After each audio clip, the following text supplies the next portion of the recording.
안녕하십니까. 뉴스플러스입니다. 24절기의 마지막 절기 대한인 오늘 이름대로 전국이 꽁꽁 얼어붙었습니다. 높이 50m 폭포가 거대한 빙벽으로 변했고 시민들은 물론 농가 가축도 강추위에 잔뜩 움츠러들었습니다. 첫 소식 홍성욱 기자입니다. 기암절벽 사이 거대한 얼음벽이 생겨났습니다. 9구비를 돌아 흐른다고 해 이름 붙여진 춘천 구곡폭포. 영하 20도 가까운 한파에 높이 50m 폭포가 그대로 얼어붙었습니다. 지역 관광 명소인데 날이 얼마나 추운지 사람 발길도 뚝 끊겼습니다. 등산로 입구에도 빙벽이 생겼고 사람 키만한 고드름이 달렸습니다. 오늘 날씨가 얼마나 추운지 보여드리기 위해 이렇게 물에 젖은 청바지를 준비했는데요. 밖에 둔 지 10여 분밖에 지나지 않았는데 이렇게 단단하게 얼었습니다. 얼마나 꽁꽁 얼었는지 잘 접히지도 않습니다. 매서운 강추위에 산아래 축산농가도 분주합니다. 일주일 전 태어난 송아지는 한파에 오들오들. 저체온증을 막기 위해 두툼한 겨울옷을 입히고 보온등도 설치했습니다. 우사 옆은 비닐 방풍막을 쳤고 바닥 냉기를 막기 위해 톱밥도 뿌립니다. 소가 마실 물이 얼지 않도록 온도 조절 자동 급수기 마련은 필수입니다. 옷 입히고 불등 켜주고 사람이 관리 안 하면 얼어서 나서 죽어요. 그냥 통사된다고. 들어가는 손도 열전이 들어가 있고 바닥에도 열전이 깔려서 멀질 않아요. 울릉도에는 한파와 함께 폭설이 겹쳤습니다. 한방눈이 쉴 새 없이 펑펑 쏟아집니다. 고갯길이 많은 울릉도, 혹여나 미끄러질까 차량에 체인부터 채우고 도로에는 서둘러 바닷물을 뿌려 눈을 녹입니다. 마지막 절기 대한에 찾아온 최강 한파. 전국이 말 그대로 꽁꽁 얼어붙었습니다. YTN 홍석입니다. 북극 한기가 내려오면서 오늘 영하 10도 안팎의 최강 한파가 시작됐습니다. 한파는 남은 한 주간 길게 지속하겠고 내일부터 호남 서해안과 제주도를 중심으로는 많은 눈이 예보됐습니다. 야외에 나가 있는 기상캐스터를 연결해봅니다. 원희다 캐스터. 네, 서울 광화문에 나와 있습니다. 네, 오늘 기온이 크게 떨어져서 종일 추웠는데요. 퇴근길 한파 상황 어떻습니까? 네, 절기 대한인 오늘 북극 한파가 본격 시동을 걸었습니다. 서울은 종일 체감 영하 10도 안팎의 강추위가 이어졌는데요. 퇴근길이 되니 찬바람이 더욱 매서워지고 있는 게 느껴집니다. 현재 영하 9.6도를 보이고 있는 서울의 체감 온도 밤 사이에는 10도가량 뚝 떨어지겠습니다. 퇴근길과 내일 아침 출근길 중무장하고 나오시기 바랍니다. 현재 서울 등 전국 대부분 지역에 한파특보가 발효 중입니다. 경기 북부와 강원도에 이어 충북과 경북 지방에도 한파 경보가 내려졌는데요. 자세한 지역별 내일 아침 기온은 서울 영하 13도로 오늘보다 조금 더 낮겠고요. 체감 온도는 영하 20도 안팎까지 곤두박질하겠습니다. 파주는 영하 17도, 대구는 영하 9도가 예상됩니다. 한낮에는 서울 영하 5도, 안동과 전주 영하 2도에 그치겠고요. 찬바람이 강해지면서 체감 추위가 심하겠습니다. 강력한 한파는 모레 절정에 달하겠고 이후로도 영하 10도 안팎을 유지하겠습니다. 한랭 질환과 동파 사고를 조심하시기 바랍니다. 주 후반까지 서해안과 제주도를 중심으로는 눈이 오겠습니다. 우선 모레까지 제주 산간에 최고 25cm 이상, 호남 서해안에 최고 10cm 이상의 많은 눈이 예보됐고요. 특히 내일 새벽부터는 시간당 1에서 3cm 안팎의 강한 눈이 집중되며 대설특보가 내려지는 곳이 있겠습니다. 반면 강수 소식이 없는 영남 지방은 대기의 건조함이 계속될 전망입니다. 대설이 예고된 서해안과 제주도를 중심으로는 빙판길 사고와 비닐하우스 붕괴 등 피해가 우려됩니다. 안전사고에 각별히 유의하시기 바랍니다. 지금까지 YTN 원희다입니다. 지난 2022년 공천 헌금 1억 원을 수수한 의혹이 있는 강선우 의원이 오늘 경찰에 피의자 신분으로 출석해 9시간 가까이 조사받고 있습니다. 강 의원은 조사를 앞두고 자신은 원칙을 지키는 삶을 살았다면서 사실상 혐의를 부인하는 듯한 발언을 했습니다. 사회부를 연결합니다. 이현정 기자, 지금도 경찰 조사가 진행되고 있는 거죠? 네, 공천헌금 1억 원 수수 의혹을 받는 강선우 의원에 대한 조사는 서울경찰청 마포청사에서 현재 9시간 가까이 이어지고 있습니다. 강 의원은 오전 9시쯤 도착해 입구에 만들어진 포토라인에 섰습니다. 국민 여러분께 심려를 끼쳐 진심으로 죄송하다면서도 원칙을 지키는 삶을 살아왔다고 강조했습니다. 공천을 대가로 1억 원을 받았다는 혐의를 사실상 부인한 것으로 풀이되는데 잠시 들어보겠습니다. 저는 제 삶에 원칙이 있고 그 원칙을 지키는 삶을 살아왔습니다. 강 의원은 1억 원을 직접 받았는지, 공천에 관여했는지 등을 묻는 취재진의 질문에는 아무런 답을 하지 않았습니다.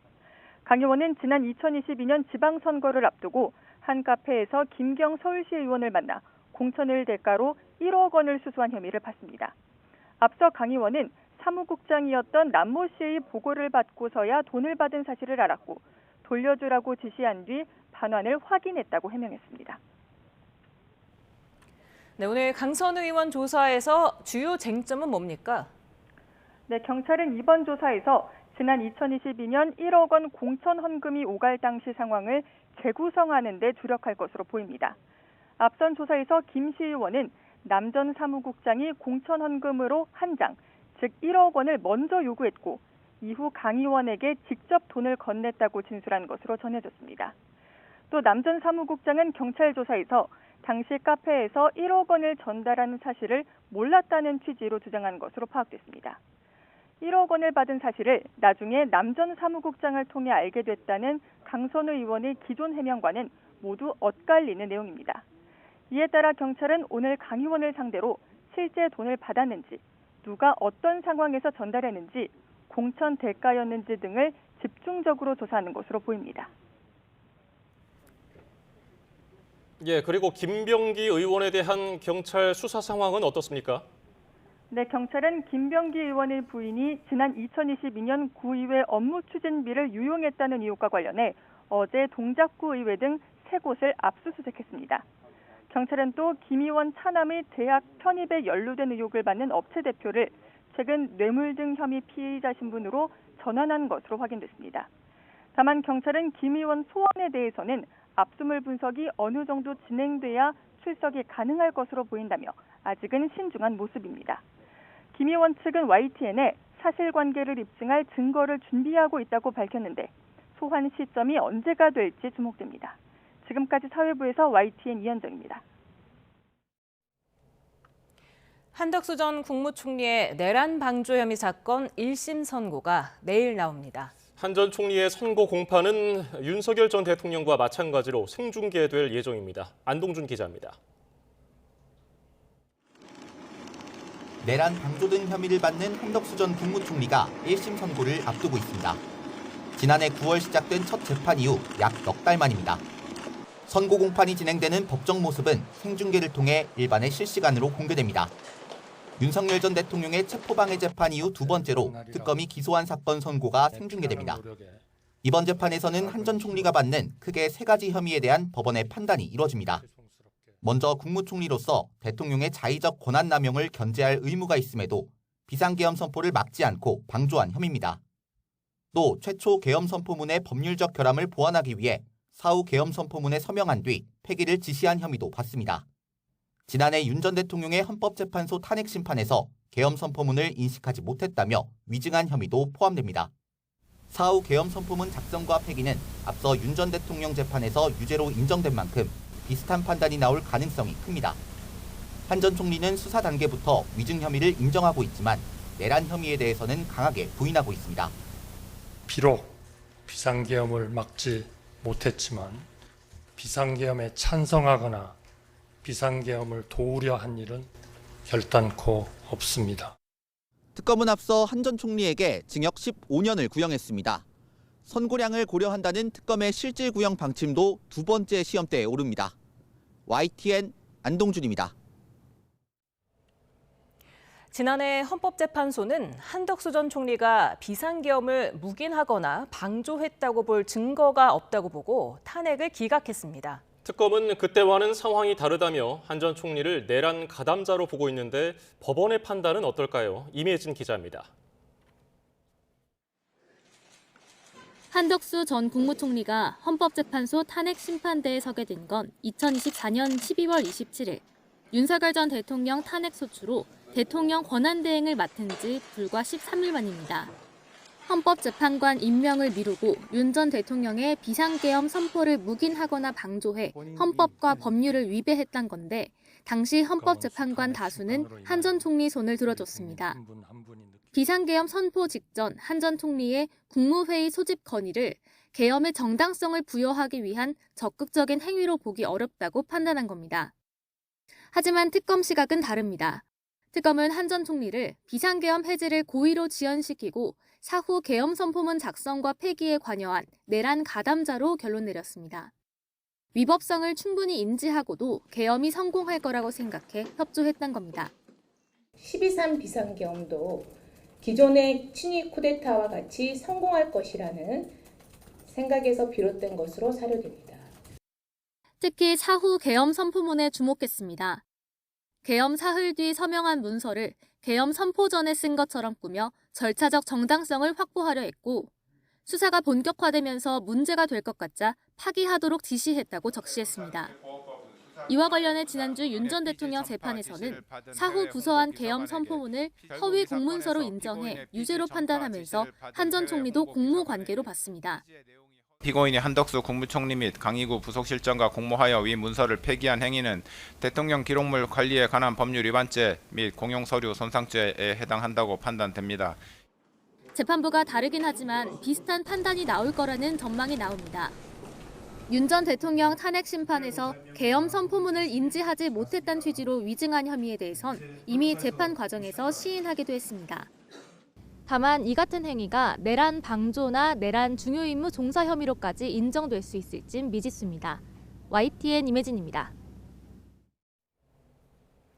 지난 16일 더불어민주당 주도로 국회 본회의를 통과한 2차 종합특검법이 국무회의에서도 처리됐습니다. 이재명 대통령은 오늘 국무회의에서 윤석열, 김건희에 의한 내란 외환 및 국정농단 행위의 진상규명을 위한 특별검사 임명 등에 관한 법률안을 심의 의결했습니다.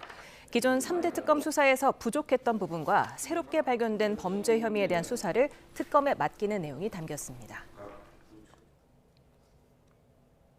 정부가 재작년 이재명 대통령 가덕도 피습 사건을 테러로 공식 지정하고 추가 진상규명과 재발 방지 대책을 마련하기로 했습니다. 정부는 김민석 총리 주재로 제22차 국가테러대책위를 열고 2024년 1월 부산 가덕도에서 발생한 이 대통령 피습 사건을 테러로 지정하는 안건을 의결했습니다. 국가테러대책위는 2016년에 제정된 테러방지법에 따라 구성된 정부 내 테러 대응 의사결정기구로 정부 차원에서 테러 사건을 지정하는 건 이번이 처음입니다.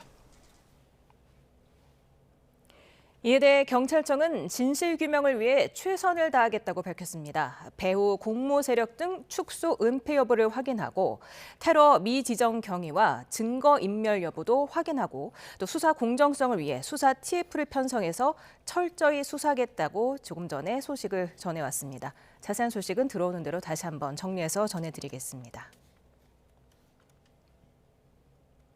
이재명 대통령은 정보사 지원 의혹까지 불거진 민간인의 무인기 대북 침투 사건에 대해 철저한 수사를 지시했습니다. 또 민간인이 날린 무인기가 3차례나 군사 분계선을 넘는 동안 적발하지 못한 군의 경계 허점에 대해서도 질타했습니다. 홍선기 기자입니다.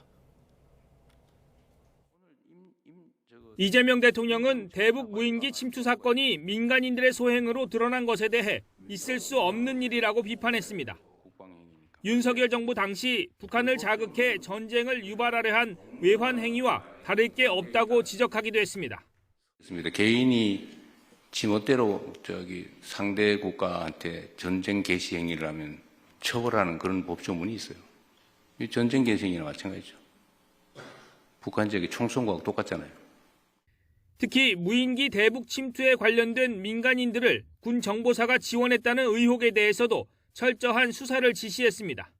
국방부는 이와 관련해 군경 합동 TF에 신속하고 철저한 조사를 지원하고 있다면서 수사 결과를 토대로 군 자체적으로 점검에 나설 뜻을 밝혔습니다. 지금 수사가 진행 중이어가지고 구체적인 내용을 제가 설명드리는 건 좀 제한될 것 같고요. 확인을 해서 필요한 조치가 있다면 그때 가서 취할 예정입니다. 이 대통령은 국무회의에 참석한 안규백 국방부 장관을 향해 군 감시망 허점을 질타하기도 했습니다. 무인기가 몇 번씩 왔다 갔다 넘어가는 걸 체크를 못 합니까? 이 국방부 혹시 상황 아세요? 네, 지금 이 사람 얘기가 들어 3번 보냈다는 거 아닙니까? 그런데 어떻게 그 경계 근무하는 데서 체크도 못 하고. 그러면서 불필요하게 남북 간 대결 분위기가 조성되면 경제에도 악영향이 생긴다며 적대 감정이 커지지 않도록 관리해달라고 주문했습니다. YTN 홍성기입니다. 더불어민주당이 국회에서 연 중수청 공소청 설치법 공청회에서 정부 안을 둘러싸고 찬반 의견이 대립했습니다. 정부안 찬성 측인 최호진 단국대 법대 교수는 중수청 인력을 수사사법관과 전문수사관으로 이원화한 건 법률 전문성 차원에서 실용적이라며 상하 관계가 아닌 기능적 협력 관계라고 말했습니다. 반대 측인 황문규 중부대 경찰행정학과 교수는 자칫 베테랑 수사관이 로스쿨을 갓 졸업한 변호사 지위를 받는 전문성 역전 현상이 발생할 수 있다며 조직 단합을 저해하고 수사력을 약화하는 요인이 될 수 있다고 우려했습니다.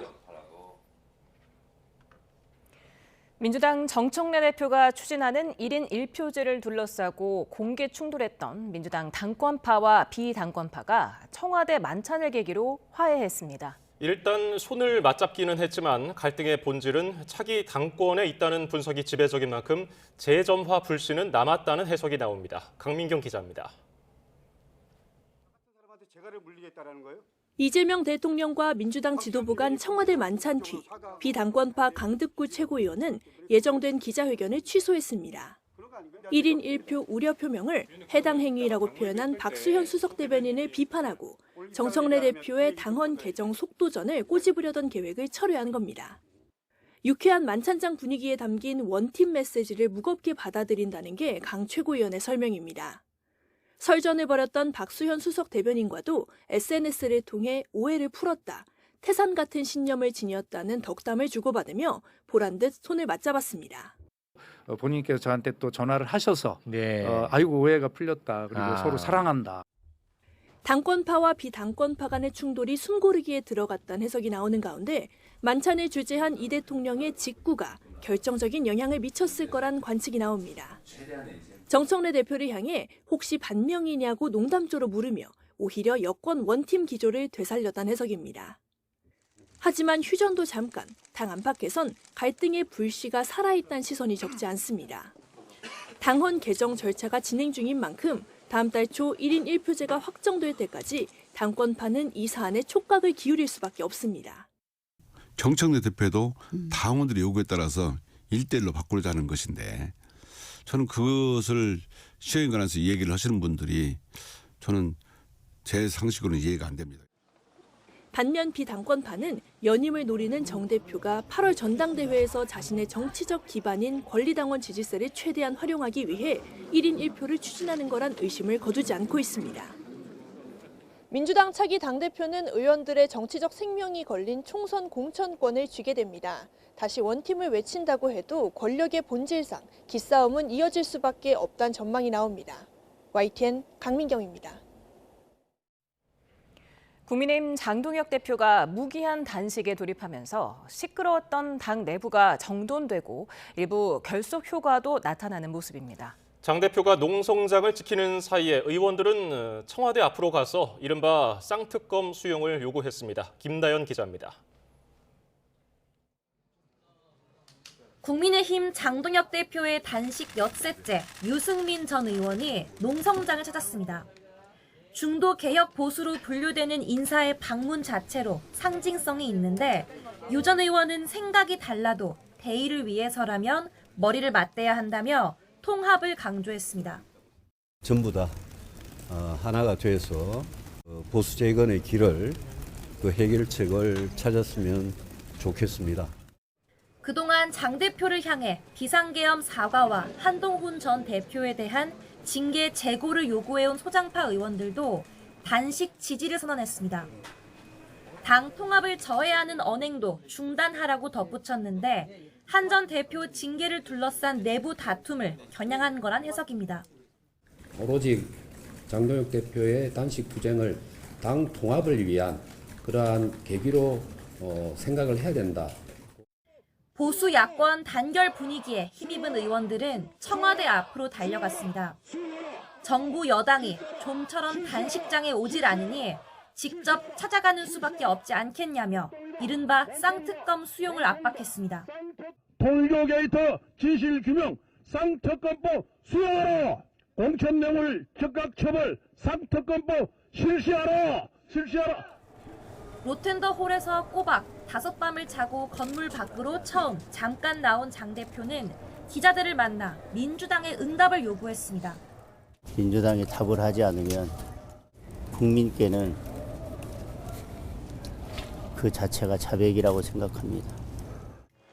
특검 전선을 함께 구축한 개혁신당 이준석 대표는 의원 외교 일정에서 돌아오자마자 농성장을 찾겠다며 연대 메시지를 전했습니다. 하지만 민주당에선 국회 금쪽이 철 지난 선동, 단식이 아닌 단윤 필요 등 조롱 섞인 냉소적인 반응이 잇따랐습니다.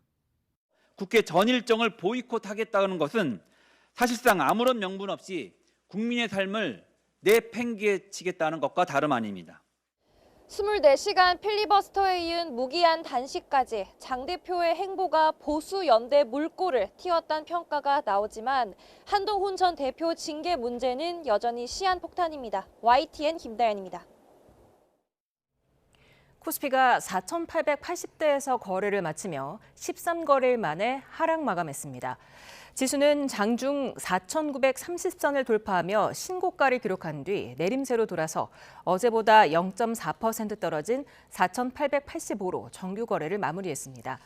트럼프발 관세 불확실성에 더해 그린란드를 둘러싼 미국과 유럽의 무역 갈등 우려로 투자 심리가 위축됐습니다. 이재명 정부 대표적 정책 펀드인 국민성장펀드에 대한 세제 혜택안이 확정됐습니다. 3년 이상 장기 투자할 경우 최대 40%를 소득공제하고 배당 소득에 대해서는 9% 분리과세하기로 했습니다. 세금 혜택을 위해서 국내 증시로 복귀한 서학개미가 해외 주식을 다시 사들이면 세제 혜택은 축소됩니다. 이승은 기자입니다. 반도체 등 첨단 산업에 투자하는 국민성장펀드는 오는 6월이나 7월 국민 참여형이 6천억 원 규모로 출시됩니다. 재정경제부는 국민 참여형에 손실이 나더라도 20%까지 메워주고 투자금이 들고 날 때 이중세금 혜택을 주겠다고 했는데 구체적 방안이 나왔습니다. 3년 이상 투자하면 최대 40% 소득공제 혜택이 주어집니다. 5,500만 원을 투자할 경우 연말정산 때 소득에서 1,650만 원을 제외할 수 있습니다. 또 배당 소득에 대해서도 5년간 9%만 세금을 뗍니다. 투자금 2억 원 한도로 혜택을 받을 수 있습니다. 역대 정부 정책펀드 가운데 세금 혜택이 가장 큽니다. 하지만 지난 3년간 한 번이라도 금융소득이 2천만 원 이상이어서 금융소득 종합과세 대상이 됐다면 혜택을 받을 수 없습니다. 벤처기업 등에 투자하는 정책펀드인 기업성장집합투자기구 BDC에 대해서도 납입금 2억 원 한도로 배당소득 9% 분리과세 혜택이 있습니다. 전문가들은 절세 혜택 펀드가 부족한 상황에서 장기 투자를 통한 자산 형성을 돕는 건 바람직하지만 근본적인 건 기업의 성장이라고 강조합니다.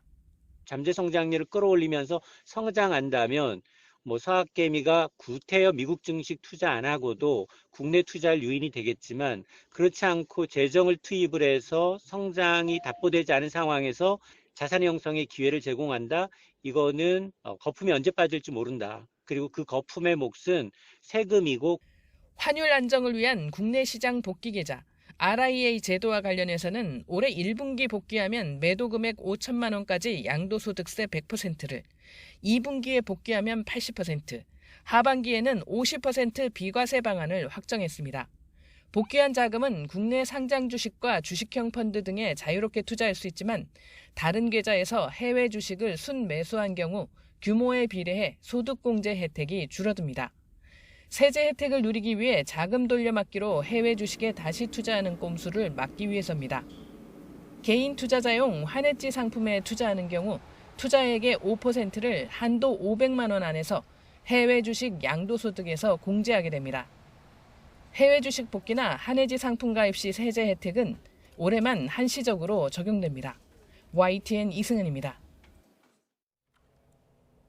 노동 관련 민사 분쟁에서 노동자성 입증 책임을 사업주에게 부담시키는 노동자 추정 제도가 추진되고 있습니다.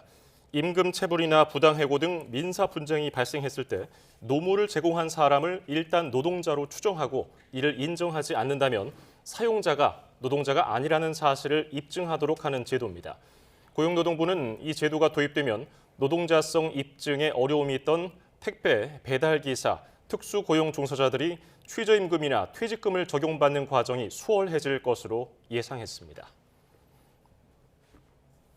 넷플릭스 인기 예능 흑백요리사 시즌2 출연자인 임성근 셰프가 음주운전 전력을 공개한 뒤 후폭풍이 이어지고 있습니다. 흑백요리사는 시즌1에 이어서 이번 시즌에도 출연자 과거 논란을 피해가지 못했습니다. 김승환 기자입니다.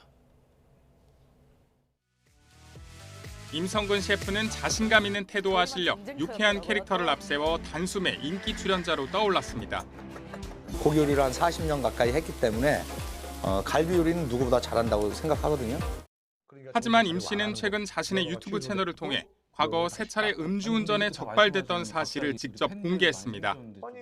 술을 좋아하다 보니까 좀 실수를 했는데 10년에 걸쳐서 내가 한 3번 정도 이렇게 음주를 했던 게 있어요. 이 영상은 언론이 임 씨의 과거 음주운전 전력과 관련해 취재에 나선 직후 올린 거로 알려지면서 사과의 진정성을 둘러싼 논란이 불거졌습니다. 흑백요리사2 흥행 이후 임 씨를 앞다퉈 출연시키거나 출연을 검토하던 방송과도 분위기가 달라졌습니다. 예정됐던 방송이 취소되거나 출연을 보류하는 등 여파가 이어졌습니다. 판결문 내용이 보도되면서 논란이 커진 그런 상황. 그래서 핵심을 흐린 고백이다. 책임을 응감을 보여야 된다. 이런 의견들이 뒤따라 나왔습니다. 흑백요리사는 시즌1에서도 방송 이후 출연자들 논란으로 홍역을 치른 바 있습니다. 반복되는 출연자 논란 속에서 프로그램의 인기만큼이나 책임과 검증의 기준도 높아져야 한다는 지적이 나옵니다. YTN 김승환입니다. 애프터스쿨 출신 배우 나나 씨 집에 침입해 모녀를 흉기로 위협한 혐의로 기소된 30대 남성이 첫 재판에서 일방적 구타를 당했다며 혐의를 부인했습니다. 검찰은 A 씨가 지난해 11월 흉기를 들고 들어가 나나 씨 모녀를 위협하고 돈을 요구하는 과정에서 다치게 했다고 지적했습니다. 하지만 A 씨 측은 빈집인 줄 알고 들어가 절도만 하려 했다며 흉기를 소지하지 않았고 일방적으로 구타당했다고 반박했습니다. 트럼프 미 대통령이 그린란드 확보를 위해 유럽 국가들에 대한 추가 관세 부과를 예고한 가운데 금과 은 가격이 역대 최고치 기록을 경신했습니다. 블룸버그 통신에 따르면 국제 금 현물 가격은 어제 오전 8시 30분 온스당 4,690.59달러로 최고치를 기록한 뒤에 오늘 오전 9시 15분 현재 4,667.38달러에 거래되고 있습니다. 은 현물 가격은 오늘 오전 8시 94.7295달러까지 올랐습니다. 트럼프 미 대통령이 가자 지구 전후 관리를 위한 평화위원회에 러시아 푸틴 대통령 그리고 벨라루스의 루카셴코 대통령까지 초대했습니다. 그린란드 문제로 유럽과 갈등을 빚고 있는 가운데 미국이 반서방 국가의 손을 내밀면서 미묘한 기류가 흐르고 있습니다. 권준기 기자입니다. 30년 독재 체제인 벨라루스가 트럼프 대통령 서명이 들어간 초대장을 공개했습니다. 가자지구 평화위원회에 참석해달라는 요청을 받았다며 고마움을 표시했습니다. Мы также рассматриваем данное предложение как признание личных заслуг и международного авторитета главы белорусского государства. 러시아 크렘린궁도 트럼프 대통령의 초청 사실을 공식 확인했습니다. Действительно, президент Путин также получил по дипломатическим каналам приглашение войти в этот состав Совета мира. 트럼프 대통령은 10억 달러를 내면 평화위원회 상임 이사국 자리를 주겠다며 60개국에 초대장을 보낸 것으로 알려졌습니다. 이번 주 다보스 포럼에서 서명식을 추진하고 있지만 그린란드 문제와 겹치면서 나토 회원국들의 협조를 이끌어내긴 쉽지 않을 거란 관측이 나오고 있습니다. 이미 프랑스는 긍정적으로 답할 의사가 없다며 불참할 뜻을 밝혔고 다른 여러 서방 국가들도 답변을 미루고 있습니다. 게다가 트럼프가 구상하는 평화위원회가 가자 지구뿐 아니라 전 세계 분쟁을 다룰 거란 전망이 나오면서 유엔을 대체하려는 의도라는 분석도 제기되고 있습니다. We would have to see, in terms of details, what the Board of Peace becomes as it actually is established, to know what sort of relationship we would have with it. 중국은 평화위원회에 초대받지 못한 것으로 알려진 가운데 트럼프 대통령이 친분을 과시하는 북한 김정은에게 초대장이 갔을지 관심이 모이고 있습니다. YTN 권준기입니다. 2023년부터 3년 가까이 2,900만 개나 시중에 풀린 중국산 2080 치약 87%에서 금지 성분인 트리클로산이 검출됐습니다. 인체에 크게 해롭지 않다는 게 보건당국 입장이지만 소비자 불안을 잡기에는 역부족입니다. 권민석 기자입니다. 중국 도미사가 만들고 애경산업이 수입해 판 2080 치약입니다. 간질환 유발 가능성으로 2016년부터 국내에서 구강용품에 써선 안 되는 트리클로산이 나왔다는 소식에 보건당국이 실태조사를 벌였습니다. 2023년 4월부터 최근까지 중국에서 만든 2080 치약 6종 870개의 제조번호 중 754개에서 트리클로산이 검출됐습니다. 이 기간 생산량의 86.6%로 최대 0.16%까지 치약에 혼입된 거로 파악됐습니다. 애경이 국내에서 만든 2080 치약 128종에선 트리클로산이 나오지 않았습니다. 식약처는 중국 업체가 소독을 위해 제조 장비에 뿌렸던 트리클로산이 잔류해 치약에 섞인 거라고 밝혔습니다. 작업자별로 세척 소독액 사용 여부와 사용량의 차이가 있었기 때문에 치약 제품의 남은 잔류량이 일관되지 않게 나타났습니다. 또 트리클로산이 0.3%까지 들어가도 심각한 부작용을 초래하진 않는다고 설명했습니다. 외국의 어떤 발표 사례를 보고 여러 가지 논문을 봐도 트리클로산의 인체 축적 가능성이 좀 낮다라고 판단이 되었고요. 하지만 문제의 치약이 3년 가까이 2,900만 개 넘게 팔릴 동안 검사 시스템이 전혀 작동하지 않은 건 문제란 지적이 나옵니다. 식약처는 치약을 포함한 모든 의약외품 모니터링 주기를 5년에서 3년으로 단축할 거라고 해명했습니다. 이와 함께 조속한 회수에 나서지 않았다며 애경산업의 수입 업무 정지와 수사 의뢰를 검토하고 있습니다. YTN 권민석입니다. 요즘 장보기가 부담스러운데요. 식료품과 신선식품 가격이 줄줄이 인상되는 가운데 생산자 물가지수가 넉 달 연속 오르면서 물가에 대한 우려가 커지고 있습니다. 1,480원대를 위협하는 고환율도 가공식품 물가를 자극하는 상황입니다. 오동건 기자입니다. 장을 보며 꼼꼼히 가격을 확인하는 소비자들. 최근 오른 물가를 실감합니다. 10만 원 정도 샀으면 지금은 12만 원 정도 사야지 되니까 체감하기에는 물가가 오른 것 같은데. 실제로 지난달 생산자 물가지수는 전월 대비 0.4% 올랐는데 식료품과 신선식품이 각각 1.5%와 7.5% 오르며 지수 상승을 이끌었습니다. 생산자 물가는 생산자가 재화, 서비스를 생산하는 과정의 가격 변동을 나타내는 지표로 통상 한두 달 시차를 두고 소비자 물가에 반영됩니다. 장바구니 물가가 앞으로 오를 수 있다는 의미입니다. 품목별로는 사과가 전년 대비 33.3%나 올랐고 쌀과 어류도 두 자릿수 넘게 비싸졌습니다. 가공식품인 소스류가 17.3%, 원두커피도 13.7% 올라 신선식품과 가공식품 가릴 것 없이 모두 올랐습니다. 여기에 고환율이 식품 가격에 끼치는 영향도 걱정입니다. 이 커피 믹스는 소비자단체협의회가 조사한 결과에 따르면 지난 4분기 1년 만에 가격이 16.5%나 증가했습니다. 커피 원두를 100% 수입하기 때문인데 앞으로 더 오를 가능성도 있습니다. 우리나라는 밀과 설탕 같은 가공식품 원료 대부분을 수입하고 있기에 환율의 영향을 크게 받습니다. 그나마 국내에서 조달이 가능한 원료인 달걀 가격도 조류 인플루엔자와 유통구조 문제로 공급이 줄어 가공식품 물가 자극 요인으로 작용하고 있습니다.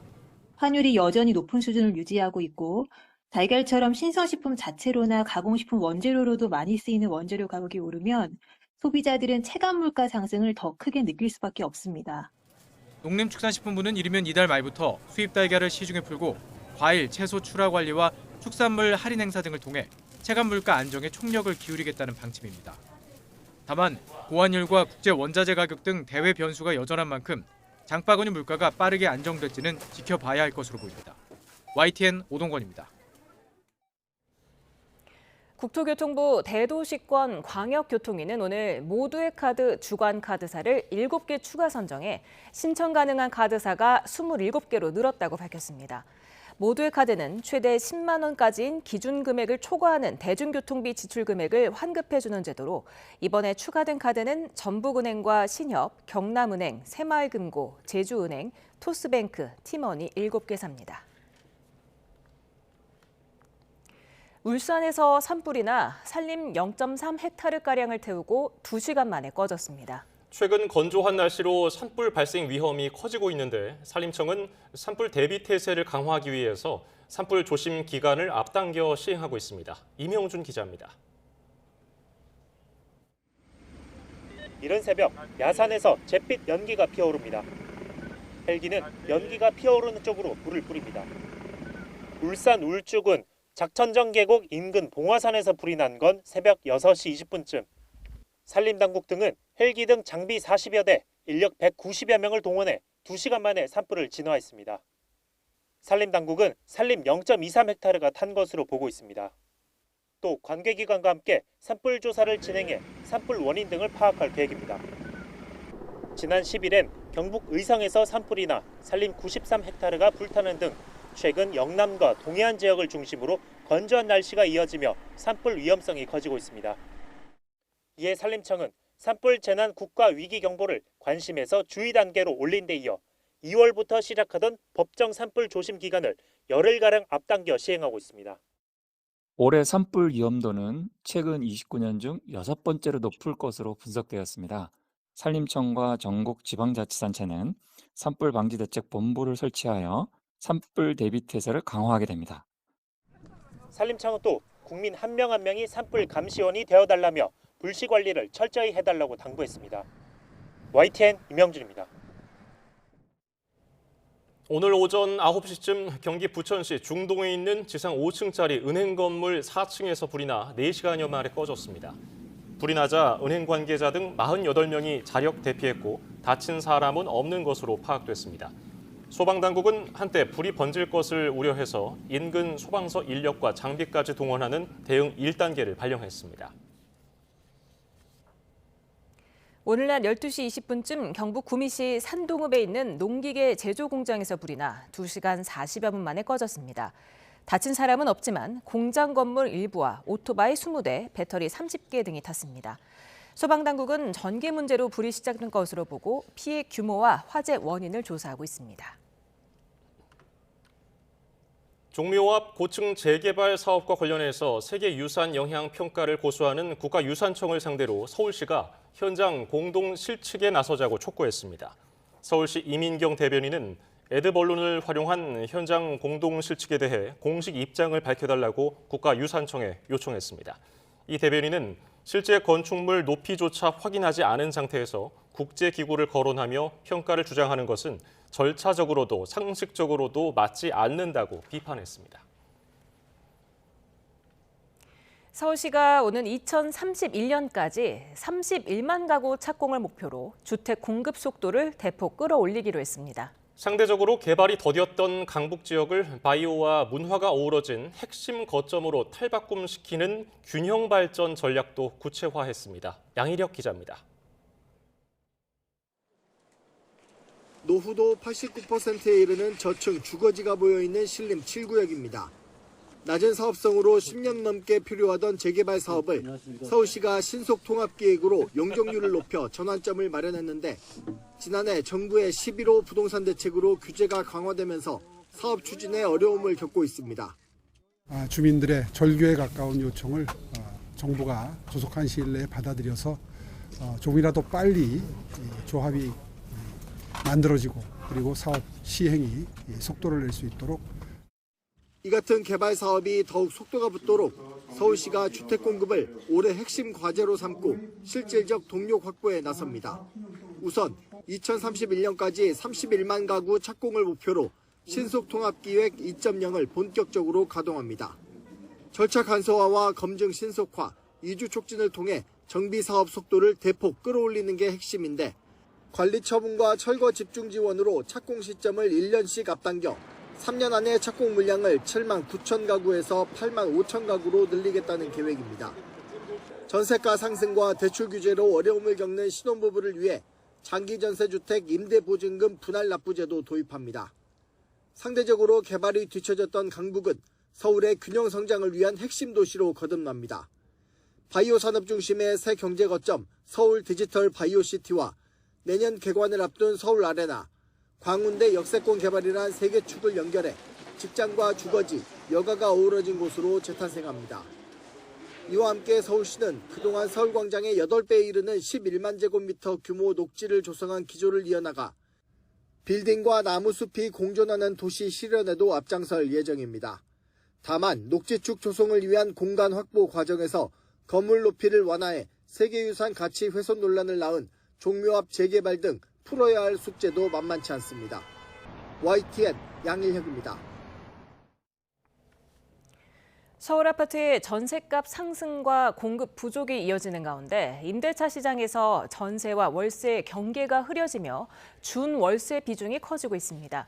부동산 R114가 국토부 실거래가 자료를 분석한 결과 서울 아파트 임대차 계약 가운데 보증금이 월세 12배에서 240배에 해당하는 준월세 비중은 재작년 54%에서 지난해 55%까지 확대됐습니다. 부동산 R114는 수요자의 자금 부담과 임대인의 수익 추구가 맞물리며 준월세는 서울 전월세 시장의 핵심 계약 유형으로 자리 잡는 모습으로 당분간 준월세 확대 흐름이 이어질 것으로 전망했습니다. 미국 미네소타주에서 트럼프 행정부의 불법 이민 단속을 둘러싼 논란이 이어지고 있습니다. 트럼프의 내란법 발동 경고 뒤에 군인들의 대기 명령이 내려진 데 이어서 지역 당국자들에 대한 수사 압박까지 이어지며 갈등은 식지 않고 있습니다. 워싱턴 신윤정 특파원입니다. 미니애폴리스 도로에서 미 이민단속국 요원들이 남성을 제압한 뒤 무릎으로 얼굴을 계속 때립니다. 차량에서 내리라는 명령을 거부하자 강경 진압에 나선 겁니다. Stop kneeing him in the face! That's his face! Stop it!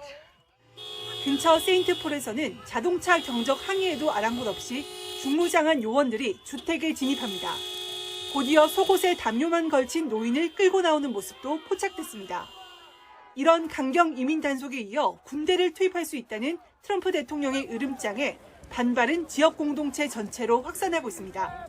현지 시간 일요일 거리로 나온 우편 노동자들은 아이스를 발신인에 반송하라는 현수막을 들고 거친 단속에 항의했습니다. Get ICE out! Protect our routes! Get ICE out! Protect our routes! It's been entirely peaceful. And for innocent federal troops here is a gross misuse of the Insurrection Act, a gross misuse of his power. 일부 시위대는 목사 가운데 한 명이 이민단속국 책임자라며 예배 중인 교회로 몰려가 교회 측과 설전을 벌이기도 했습니다. 미 법무부는 이번 사건을 예배 방해와 종교시설 모독이라며 수사에 착수했습니다. 미 국방부는 육군 병력 1,500명에게 배치 준비 명령을 내리고 시위 사태가 격화할 경우에 대비하고 있는 것으로 알려졌습니다. 민주당 시장과 주지사에 대해서는 연방법 집행 방해 혐의로 조사하고 있는 것으로 전해졌습니다. This act was clearly designed to intimidate the people of Minneapolis. And here's the thing. We're not going to be intimidated. 현지 시간 20일 트럼프 대통령 취임 1주년을 맞아 주요 단체들은 미네소타주를 포함해 전국 600여 곳에서 항의 시위에 나서겠다고 밝혔습니다. 시위 규모와 양상이 이번 사태 분수령이 될 전망인데 불법 이민 단속을 최우선 국정과제로 삼은 트럼프 행정부 정책이 1년 만에 시험대에 올랐습니다. 워싱턴에서 YTN 신윤정입니다. 캄보디아 대규모 범죄 단체들이 잇따라 단속되며 그곳을 탈출한 중국인들이 중국 대사관으로 몰리고 있습니다.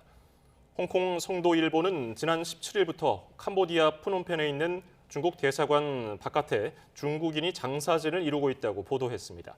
이들 상당수는 캄보디아 통신사기 범죄 단지에서 탈출한 중국인들로 현지 단속을 피해서 중국 귀국길에 오르고 있는 것으로 전해졌습니다. 중국 정부가 지난해 11월 다카이치 산하의 일본 총리의 타이완 유사시 개입 시사 발언에 반발해 자국민을 대상으로 일본 여행 자제령을 내린 영향이 나타나고 있습니다. 교도통신에 따르면 가네코 야스시 일본 국토교통상은 지난해 12월 일본을 찾은 중국인 수가 전년도인 2024년 같은 달과 비교해 45% 줄어든 33만 명이었다고 밝혔습니다. 시커머스의 선두주자인 알리익스프레스에서 보안 취약점을 이용해 판매자들의 정산금 계좌를 바꾸는 침해 사고가 발생했습니다. 100개가 넘는 판매자 계정이 해킹됐습니다. 박기환 기자입니다. 알리익스프레스의 한국 판매자 포털이 해킹된 건 지난해 10월입니다. 해커는 비밀번호를 복구할 때 쓰는 일회용 비밀번호 OTP 프로세스의 취약점을 파고들었습니다. 타인의 이메일 주소만으로도 OTP 인증을 통과해 비밀번호를 재설정할 수 있었던 겁니다. 이 수법에 당한 판매자 비즈니스 계정은 모두 107개에 달합니다. 이 가운데 83개 계정은 해커가 정산금을 가로채기 위해 자신의 계좌로 새로 등록하기도 했습니다. 알리 측은 일단 계좌 변경 기능을 일시 차단하는 등 대응에 나섰습니다. 중국의 대표적인 전자상거래 업체 알리의 보안 관리는 허술하기 짝이 없었습니다.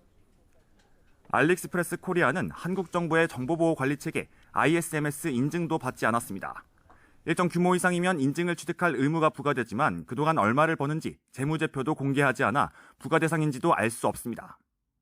정부는 뒤늦게 알리 측에 ISMS 인증 의무 대상 여부를 파악해 안내하겠다는 방침입니다.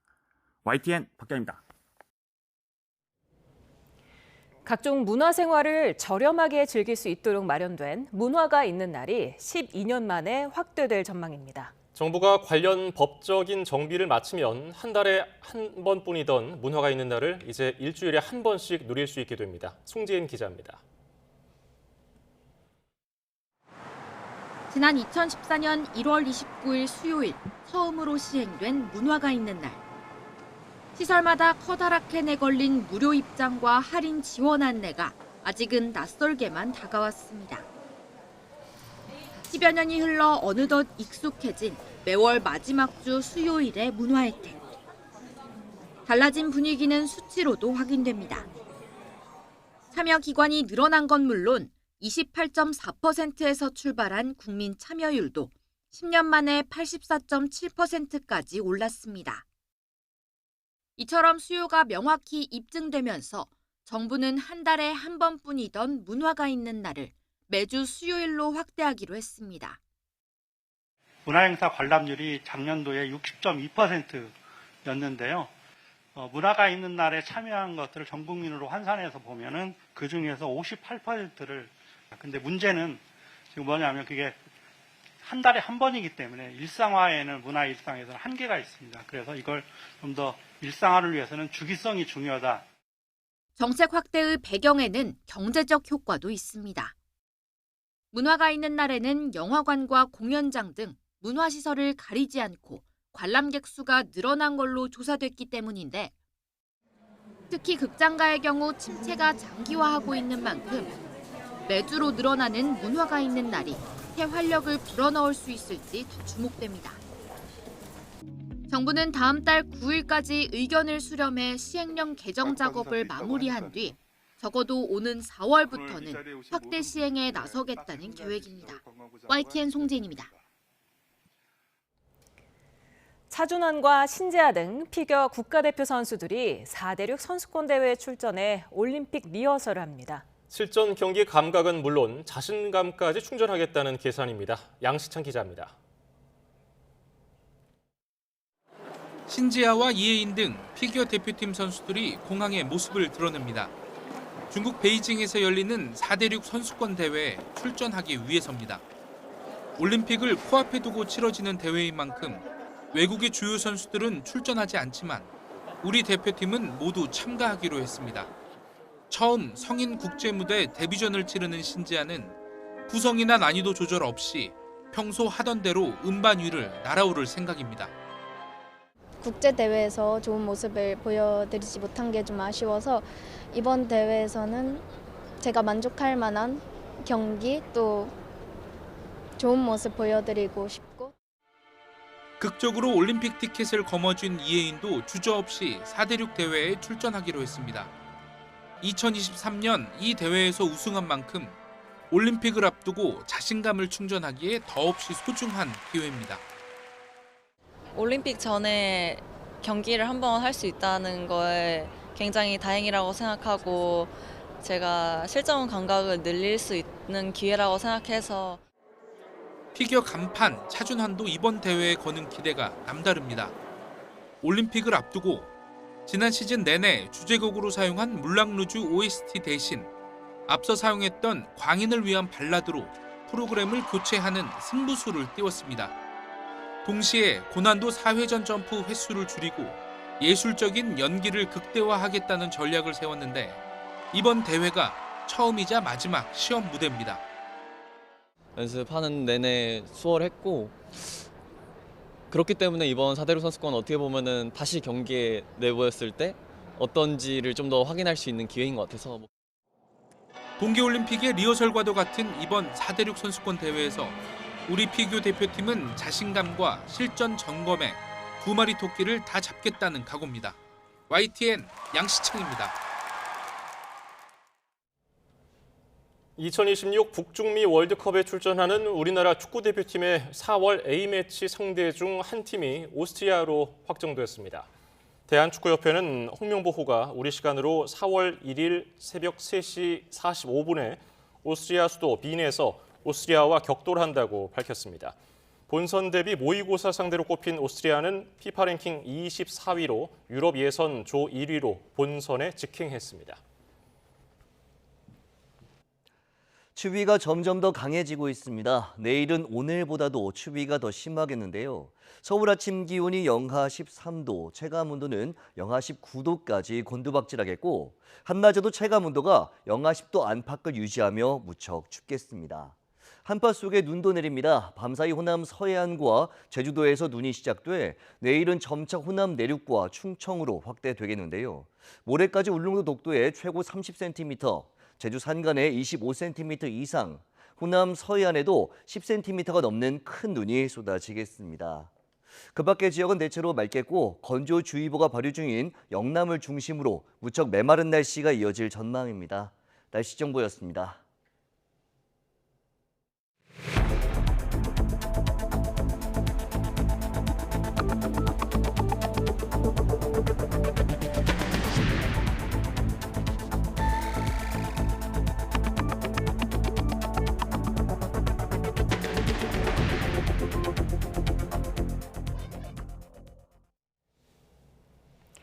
이해운 기획예산처 장관 후보자의 인사청문회가 여야 대치 끝에 법정 시한을 지키지 못하고 끝내 무산됐습니다. 이재명 대통령이 청문 보고서 재송부를 요청할지 이제 공은 청와대로 넘어갔습니다. 박정현 기자입니다.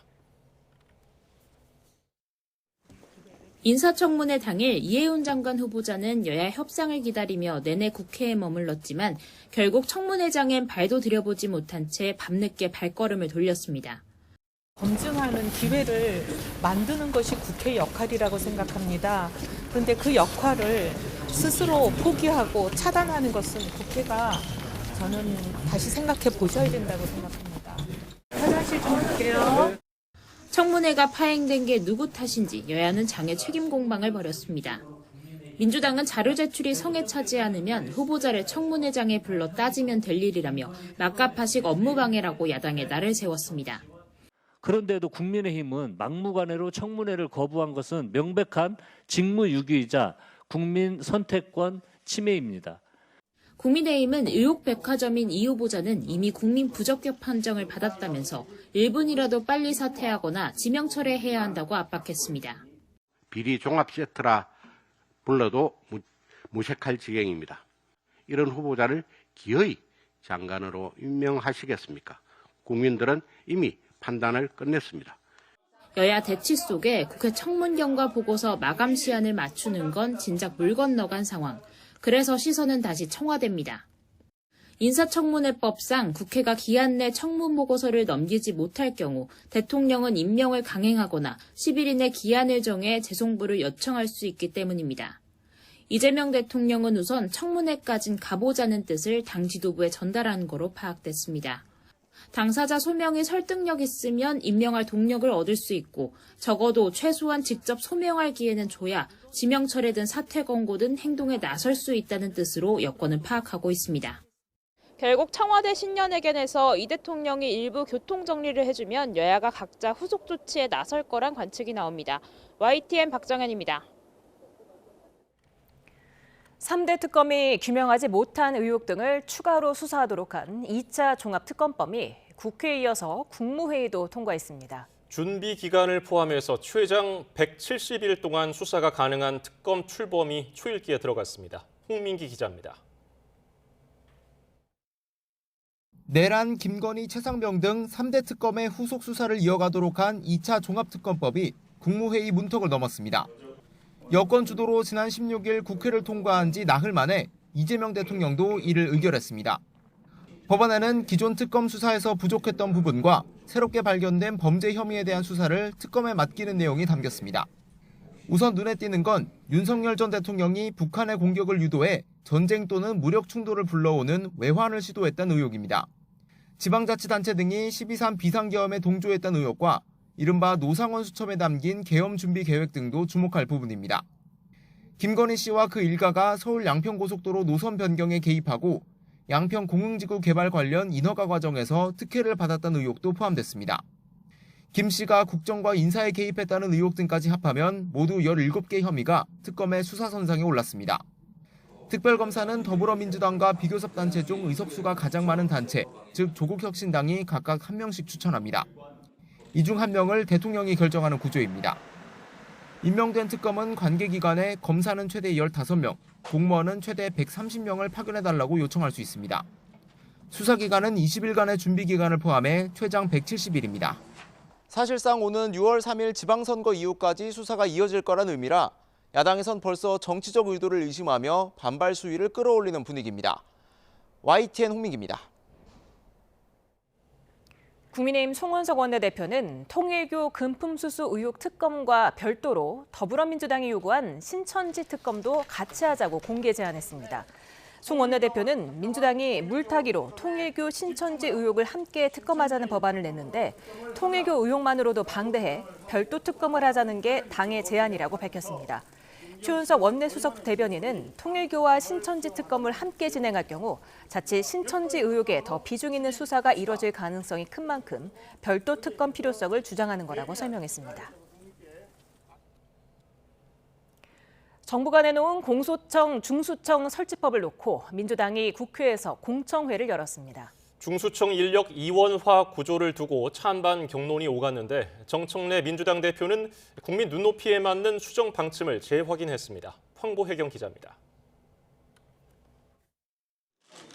오는 10월 검찰청이 폐지되면서 신설되는 공소청과 중대범죄수사청을 두고 더불어민주당이 공청회를 열었습니다. 정부안을 둘러싸고 여권에서조차 반발이 잇따르자 수정안 마련을 위해 의견 수렴에 나선 겁니다. 민주당은 수사와 기소, 분리태 원칙 아래 국민 눈높이에 맞게 검찰개혁안을 정부 입법안을 주도한 국무총리 산하 검찰개혁 추진단은 두 가지 원칙을 강조했습니다. 검찰권의 권한 남용을 근본적이고 제도적으로 막겠다는 것입니다. 동시에 국가의 중대범죄 수사 역량 또한 떨어지면 안 된다는 점이었습니다. 그 일환인 중수청 인력을 변호사 자격이 있는 수사사법관과 전문수사관으로 나누는 이원화 구조를 두고 전문가들 평가는 엇갈렸습니다.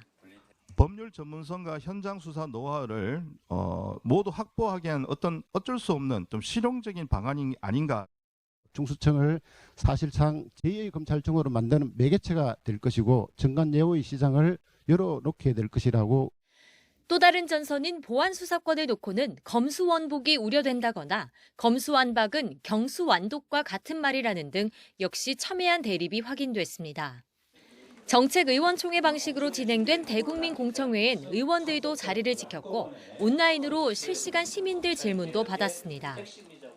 정청래 대표는 마무리 발언에서 중수청 위원하에 문제가 있고 수사사법관 명칭이 오해 소지가 있다는 데 공감대를 이뤘다며 수정 방침을 재확인했습니다.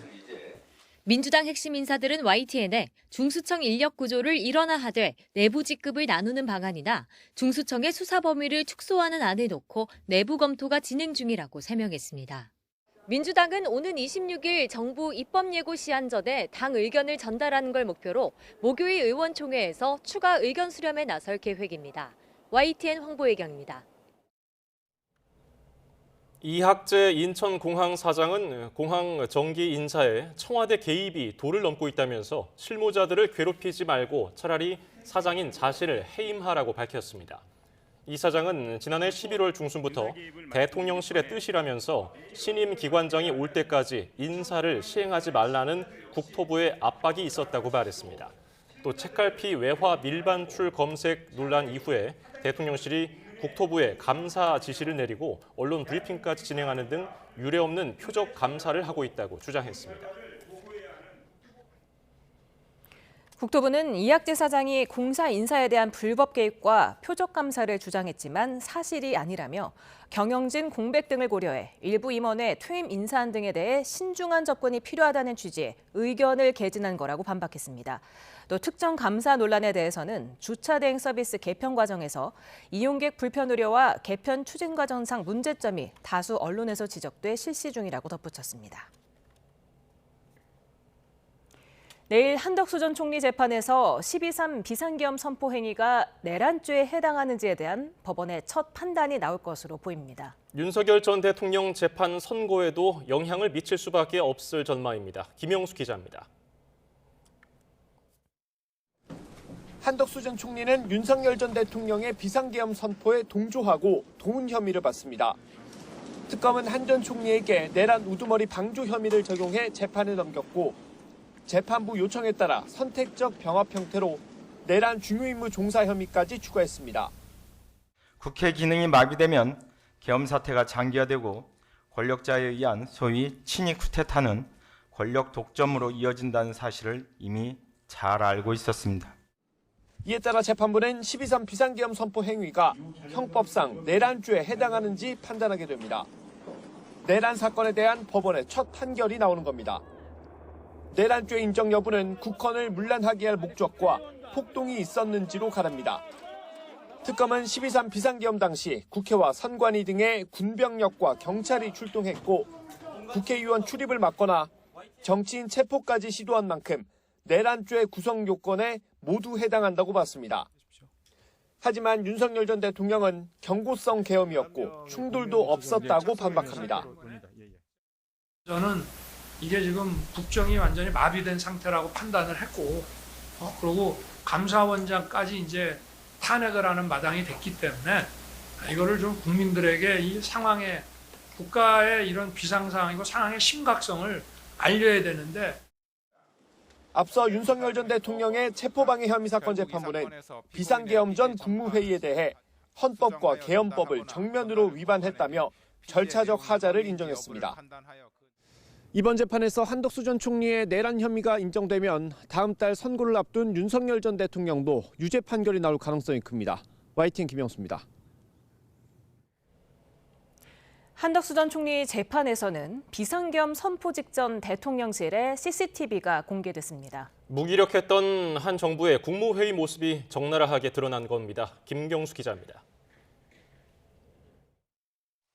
비상계엄 선포 직전 국무위원들이 모였던 대통령실. 윤석열 전 대통령과 김용현 전 장관이 대국민 담화를 위해 일어납니다. 바로 옆에 앉았던 국무위원 누구도 가로막지 않습니다. 비상계엄을 선포하기 위해 자리에서 일어나는데 그 과정에서 피고인은 고개를 끄덕이며 윤 전 대통령의 말에 동조하는 듯한 모습도 확인되었습니다.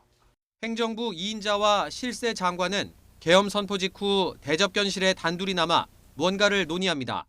두 사람이 문건 하나하나 짚으며 대화한 시간은 모두 16분. 계엄 관련 문건을 멀리서 봤다거나 당시 상황이 기억나지 않는다는 진술을 쉽게 믿기 어려운 이유입니다. 이상민 장관하고 같은 문건을 보면서 저렇게 얘기를 한 겁니까? 그건 기억이 납니까? 저도 확실히 모르겠습니다. 내란 특검 수사 과정에서 확보돼 한덕수 전 총리 내란 우두머리 방조 혐의 사건 재판에서 공개된 CCTV입니다. 45년 만에 비상계엄에도 여유로웠던 국무위원 모습까지 포착됐습니다. 이상민 장관이 지금 피고인과 대화하면서 웃는 모습이 확인이 됩니다. 여러 변명과 허위 진술이 그날 밤을 기록한 CCTV를 통해 거짓으로 드러난 가운데 비상계엄에 대한 사법부 첫 판단에 관심이 쏠립니다. YTN 김경수입니다. 북극 한기가 내려오면서 강추위가 다시 시작됐습니다. 오늘 아침 서울 체감온도가 영하 20도 안팎까지 떨어지며 이번 겨울 들어 가장 추웠는데요. 더 큰 문제는 본격적인 추위가 이제 시작이라는 점입니다. 김민경 기자의 보도입니다. 두꺼운 외투에 모자와 목도리까지 중무장한 시민들이 출근길 발걸음을 재촉합니다. 핫팩으로 얼굴을 감싼 채 차가운 공기를 버텨내고 추위에 코끝이 먼저 반응할 만큼 아침 공기가 날카롭습니다. 밤사이 기온이 크게 떨어지면서 오늘 아침 강원도 양구군 해안면은 영하 21도를 기록하며 전국에서 가장 추웠습니다. 철원은 영하 18.3도, 파주 영하 16.2도, 서울도 영하 11.8도로 이번 겨울 들어 가장 추운 아침을 맞았습니다. 바람까지 강하게 불면서 서울의 체감온도는 영하 18.1도까지 내려갔습니다. 나왔을 때 딱 너무 춥다라는 생각을 하게 됐어요. 원래 목도리 잘 안 하는데 오늘 추워가지고 하고 나왔고요. 핫팩도 요즘 귀찮아서 안 챙기다가 추워가지고 하나 챙겨서 나왔습니다. 손발에 감각이 조금씩 사라져가지고 좀 많이 아프고 그랬습니다. 생각보다 훨씬 많이 추운 것 같아요. 북극에서 시작된 강력한 한기가 한반도 상공까지 내려오면서 한파가 본격화된 겁니다. 해가 떠도 기온은 크게 오르지 못한 채 한낮에도 영하권에 머물렀습니다.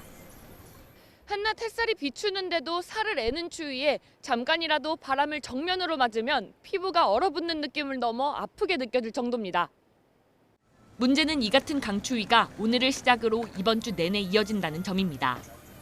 기상청은 이번 한파의 특징을 대기 흐름이 정체되는 블루킹 현상으로 설명했습니다. 찬 공기가 우리나라 상공에 오래 머물면서 보통 하루 이틀 추위가 나타났다가 풀리는 것이 아니라 이번 주 내내 아침 기온이 영하 10도 안팎으로 떨어지는 추위가 길게 이어진다는 특징이 있습니다. 본격적인 한파에 더불어 내일은 호남과 일부 해안, 산간 지역에 많은 눈까지 겹칠 걸로 보여 피해 예방을 위한 철저한 대비가 필요합니다. YTN 김민경입니다. 영하 10도를 밑도는 한파에 쪽방촌 주민과 노숙인은 더욱 힘겨운 하루를 보냈습니다. 각 지자체도 취약계층의 한파 피해를 막기 위해 비상에 걸렸습니다. 이수빈 기자가 보도합니다.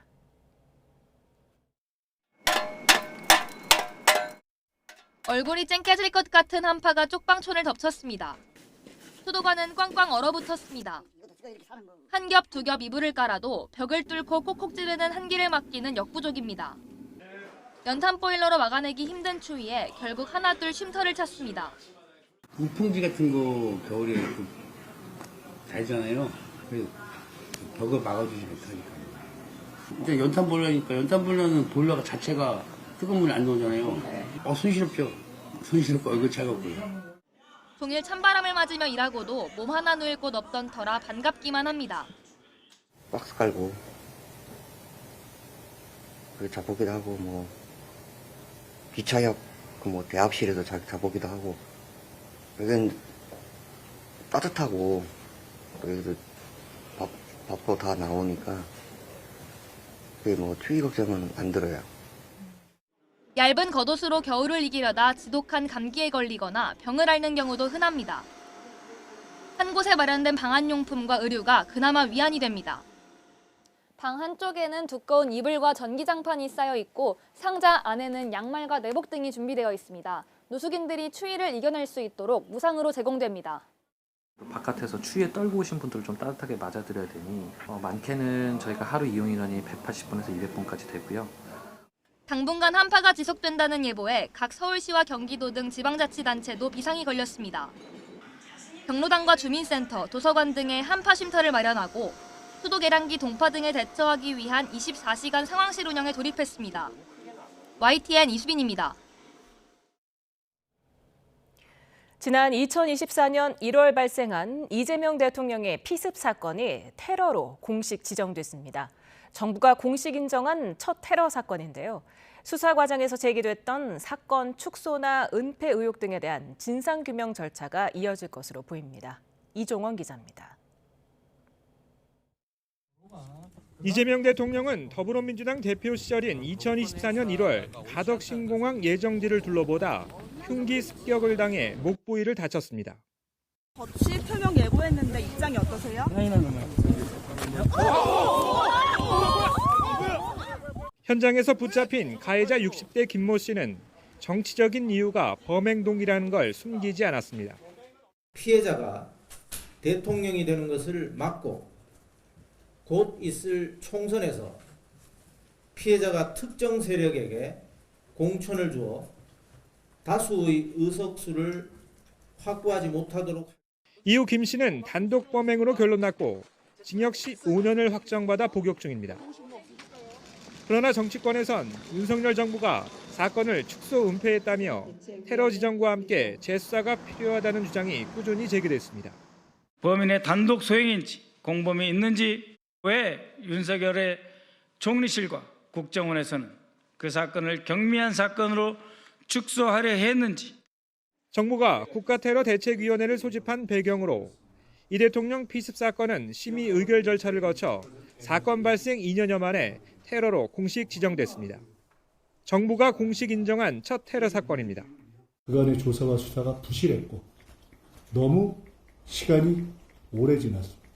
앞으로 대한민국에서 테러의 가능성을 완전히 없앤다 하는 각오로 저희들이 임해야 한다.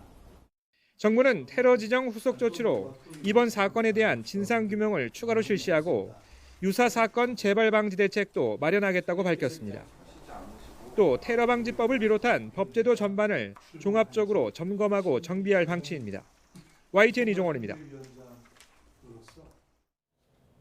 더불어민주당은 북한 무인기 침투 사건의 내막이 심상치 않다며 철저한 수사가 필요하다고 강조했습니다. 김민주 선임 부대변인은 무인기를 만들어 북한에 날려보낼 민간인이 윤석열 대통령실에서 근무한 경력이 있다며 내란 세력과 연관이 있는지 조사해야 한다고 밝혔습니다. 이어 다시는 이런 일이 벌어지지 않도록 군경 합동조사 전담팀에 관련자는 물론 정보사령부와 배후 세력에 대한 수사도 진행할 것을 촉구했습니다.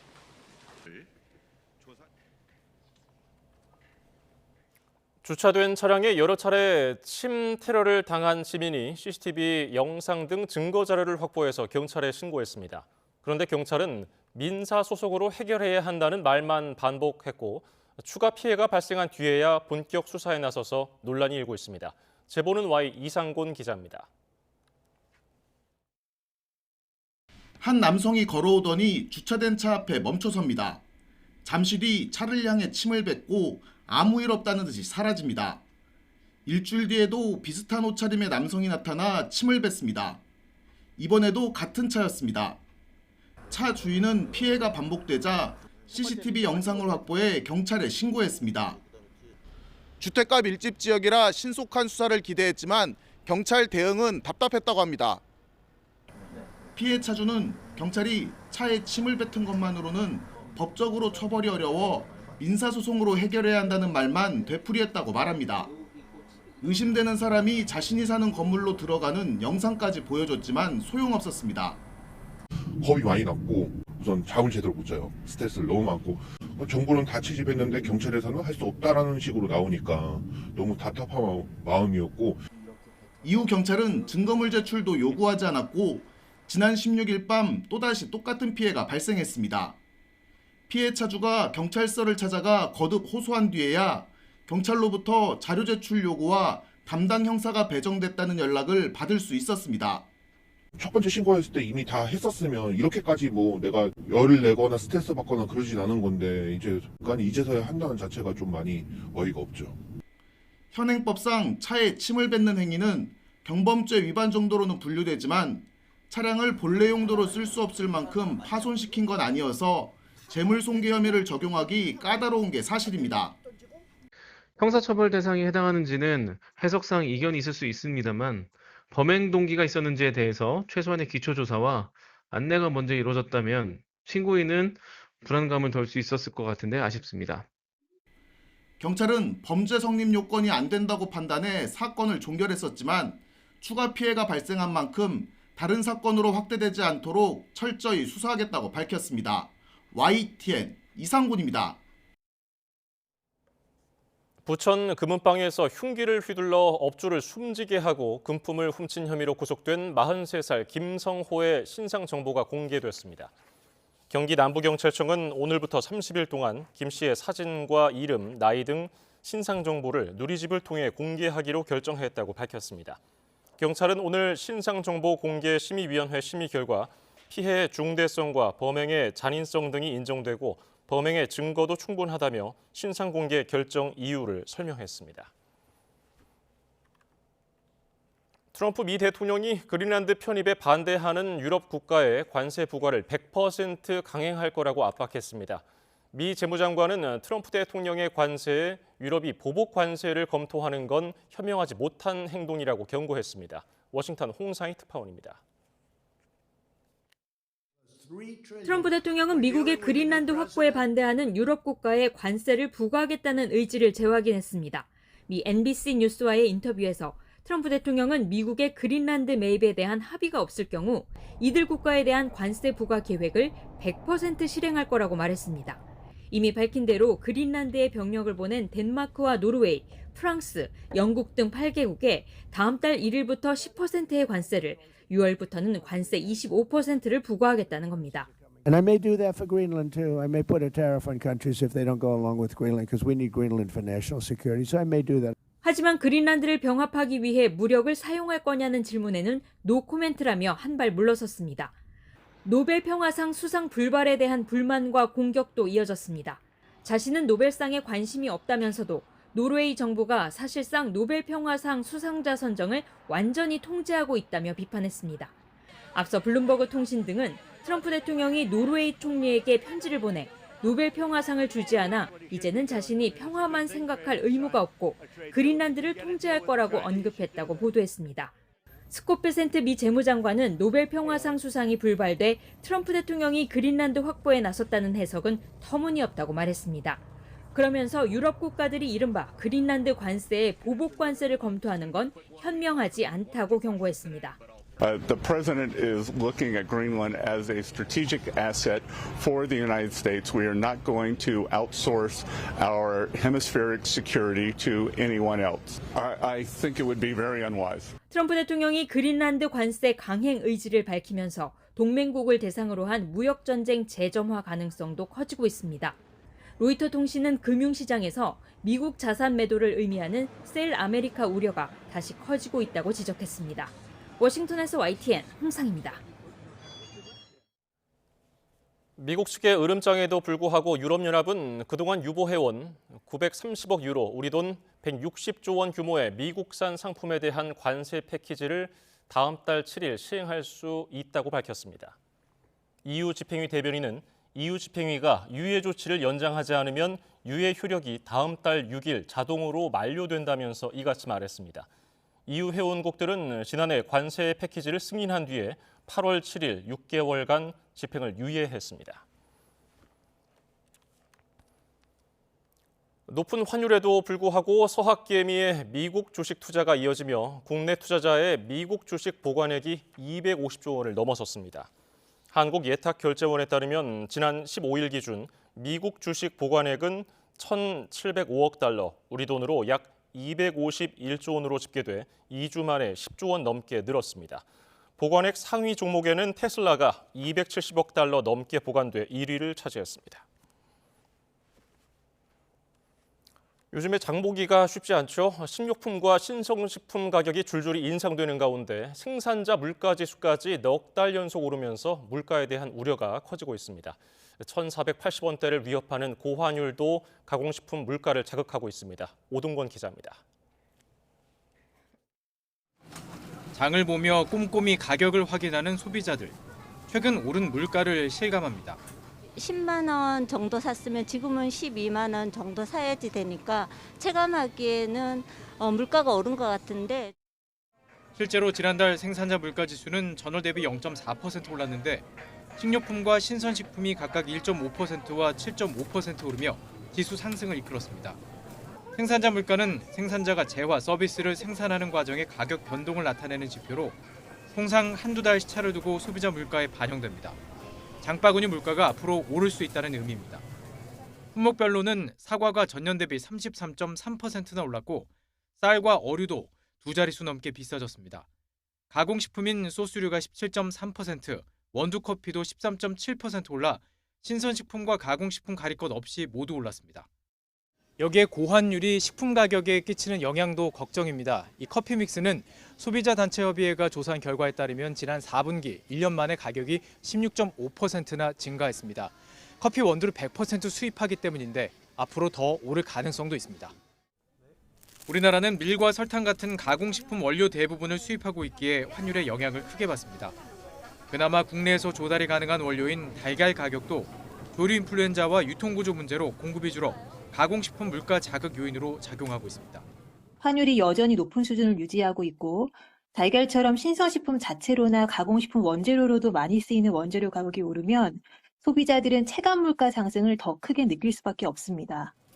농림축산식품부는 이르면 이달 말부터 수입 달걀을 시중에 풀고 과일, 채소 출하 관리와 축산물 할인 행사 등을 통해 체감 물가 안정에 총력을 기울이겠다는 방침입니다. 다만 고환율과 국제 원자재 가격 등 대외 변수가 여전한 만큼 장바구니 물가가 빠르게 안정될지는 지켜봐야 할 것으로 보입니다. YTN 오동건입니다.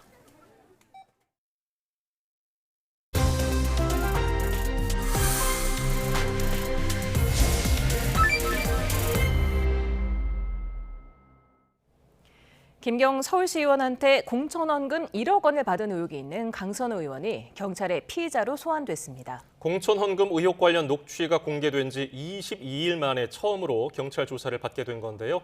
오늘 김광삼 변호사와 관련 내용 짚어봅니다. 어서 오십시오. 안녕하세요. 안녕하세요. 네, 강선우 의원이 오늘 오전 8시 56분쯤에 서울경찰청 마포청사에 도착을 했는데요. 포토라인에 선 장면부터 보고 오겠습니다. 있는 그대로 사실대로 성실하게 조사에 임할 것입니다. 저는 제 삶에 원칙이 있고 그 원칙을 지키는 삶을 살아왔습니다. 공천원금 1억 직접 받으셨습니까? 네, 돈 받고 김경 공천에 돈 준 사실 있으십니까? 네, 원칙을 지키는 삶을 살아왔다 이렇게 강조했는데 어떤 원칙일까요? 그걸 모르겠어요. 원칙을 지키는 삶이 살아왔다고 한다면 이런 자리에 서지 않았겠죠.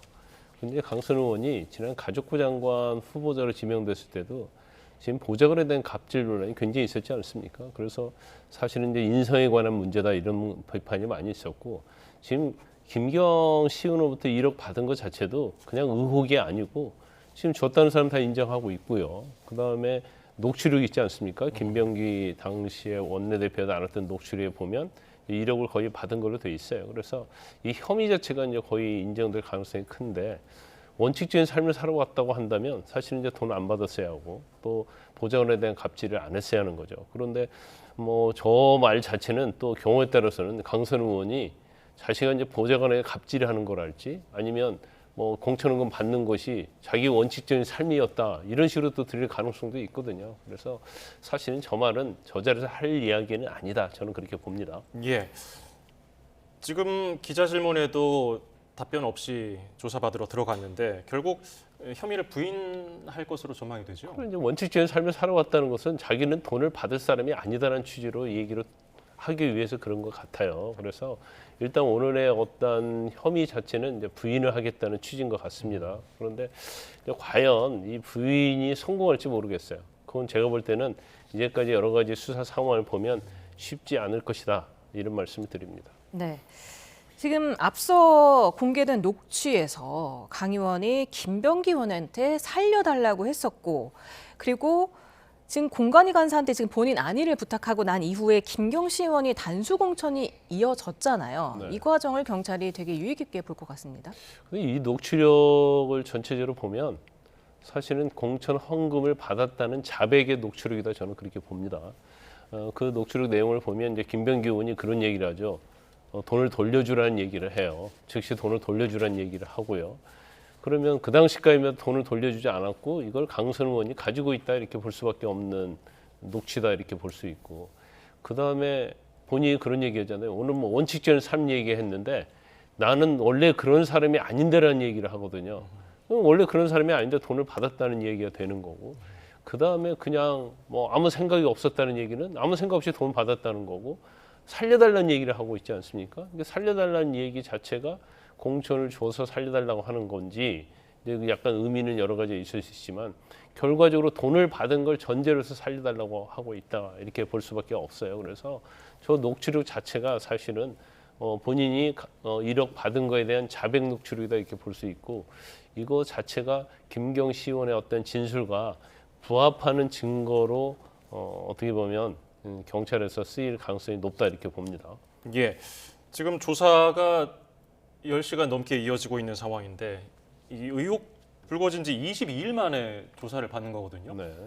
이 늑장 수사라는 지적 뭐 계속 받고 있어요. 아니 뭐 처음부터 김경시 의원이 해외로 출국하기 전에 이거 출국 금지 안 했잖아요. 뭐 경찰은 오히려 뭐 유리게 했다 이런 얘기 하는데 그것은 저는 이제 변명에 불과하다 이렇게 봐요. 가장 중요한 것은 출국을 금지시키는 게 제일 중요하죠. 그래서 고소장이 접수된 즉시 아니면 고소장이나 고발장이 즉시된 즉시 아니면 그 전부터도 굉장히 문제가 많이 있었기 때문에 고발장이 들어오라는 것은 예측하고 있었기 때문에 준비를 하고 있어야 했던 게 맞아요. 그다음에 제일 중요한 것 중에 하나가 이제 정치자금이라든지 뇌물과 관련된 수사에 있어서는 당사자들이 다 부인을 하죠. 그리고 거래가 현금으로 이루어집니다. 그래서 당사자들이 다 부인을 할 경우에 어떻게 할 것인가? 그럼 결과적으로 이제 휴대폰에 있던 뭐 메시지랄지 텔레그램 내용이랄지 통화 내역이랄지 이제 저장된 녹취 이런 게 중요하거든요. 그러면 사실 고발장 접수되자마자 이걸 압수수색했어야 하는 게 맞아요. 그런데 김경시 의원도 결국 출국 금지 안 돼서 해외에 있다가 거의 한 일주일 만에 온 거 아닙니까? 며칠 만에 들어왔고 그 사이에 뭐 텔레그램에 가입했다가 텔레그램에 거기에서 해지했다가 다시 들어오고 카톡도 마찬가지잖아요. 예. 이제 그런 식으로 했고 또 휴대폰을 또 변경했을 가능성이 높단 말이에요. 그러면 어떻게 보면 경찰이 미적거릴 때 증거는 전부 다 날아갔다 이렇게 볼 수가 있어요. 사라지고 있다 이렇게 볼 수 있기 때문에 지금 제일 먼저 할 압수수색이 이루어지지 않은 것이 사실 이제 경찰이 너무 수사를 늑장 수사했다고 볼 수 있고, 그다음에 22일이나 지난 다음에 지금 강선 의원 불러서 수사를 하고 있잖아요. 그래서 수사 자체에 대한 비판이 늑장 수사에 대한 비판이 있다고 볼 수밖에 없고, 이제 이런 상황에서 만약에 강선 의원에 대한 증거를 제대로 확보하지 못해서 기소 의견을 검찰에 송치 못하면 그건 경찰은 엄청난 비판을 받을 겁니다. 네, 김경시 의원이 귀국 이후에 진술을 번복을 하면서 이게 강선호 의원과 말맞추기 아니냐 이런 의혹도 있었는데 일단 현재까지 나온 보도를 보면 지금 김경시 의원, 강선호 의원 그리고 강선호의 전 보좌관의 셋의 진술이 다 다르게 나타나고 있죠. 근데 다른데요. 일단 강선호 의원을 제외하면 김경시 의원의 말이 상당히 저는 이제 신빙성 있고 일관성이 있다고 봅니다. 구체적이면서. 왜냐하면 사실 저렇게 김경시 의원이 진술을 하게 되면 본인도 처벌받을 수 있죠. 돈 준 것이 명확하고 나중에 또 몇 개월 있다 돌려받았다는 거 아닙니까?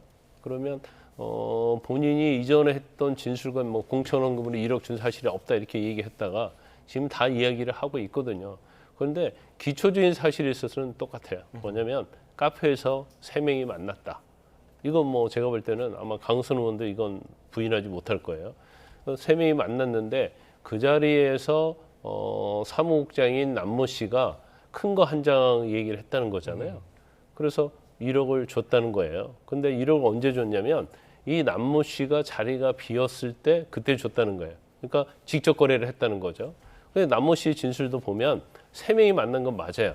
근데 남모 씨는 자기는 요구하지 않았다는 얘기만 부인하고 있을 뿐이지 자기가 없는 자리에서 뭔가 오고 갔고 그걸 차에 실으라고 해서 실어줬는데 그게 돈인지 몰랐다 그렇게 부인을 하거든요. 그러니까 전 사무국장인 남모 씨 같은 경우는 이제 자기가 공범이 되는 걸 부인하기 위해서 모든 사실관계를 인정을 하되 돈이 있는 거 몰랐다는 얘기만 부인을 하고 있기 때문에 예. 이 진술 자체는 김경시 의원의 진술을 완전 부합하는 거예요.